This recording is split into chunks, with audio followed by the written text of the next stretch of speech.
আসসালামু আলাইকুম ওয়া রাহমাতুল্লাহি ওয়া বারাকাতুহু। আশা করছি আপনারা সবাই অনেক, অনেক ভালো আছেন। আপনারা যারা মালদ্বীপে আসার জন্য অপেক্ষায় আছেন, আপনারা হয়তো খুবই টেনশনে আছেন। যেহেতু বিশ্বে একটা যুদ্ধ চলমান আছে। ইরাক, ইসরাইল যেহেতু একটা যুদ্ধ চলমান আছে।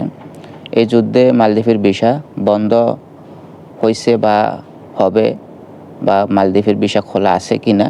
হয়তো এই বিষয়টা নিয়ে অনেক একটা চিন্তিত আছেন, টেনশনে আছেন। বিশেষ করে যারা হয়তো আসার জন্য অপেক্ষায় আছেন, তারা হয়তো খুবই টেনশন করতেছেন। এই যুদ্ধে কি মালদ্বীপের ভিসা খোলা থাকবে নাকি বন্ধ হয়ে যাবে? তো এই বিষয়ে আপনাদেরকে আমি অবগত করব।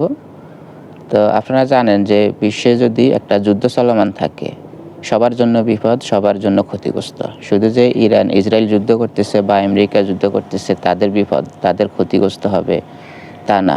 সবাই একটা ক্ষতিগ্রস্ত হবে।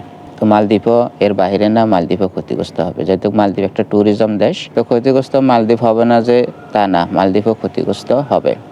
তো আপনারা যারা আসার জন্য অপেক্ষা আছেন, আপনারা অপেক্ষা করুন। মালদ্বীপের ভিসা এখনও বন্ধ হয় নাই, পুরোপুরিভাবে খোলা আছে। তবে তুলনামূলকভাবে বেশি উঠতেছে না, খুবই কম উঠতেছে। খুবই কম উঠতেছে, আমি খবর নিয়ে জানতে পারলাম। খুবই কম উঠতেছে। তো আপনারা অপেক্ষা করুন ধৈর্য সহকারে।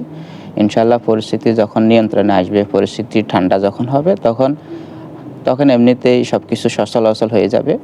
আগের মতো হয়ে যাবে। তো আপনারা ধৈর্য সহকারে অপেক্ষা করেন। ইনশাআল্লাহ আপনাদের রিজিকে যদি মালদ্বীপ থাকে, আপনারা মালদ্বীপে আসতে পারবেন। রিজিকে যদি না থাকে, আপনারা আসতে পারবেন না। তো আশা করি সবাই বুঝতে পারছেন। ভালো থাকবেন সবাই। আসসালামু আলাইকুম।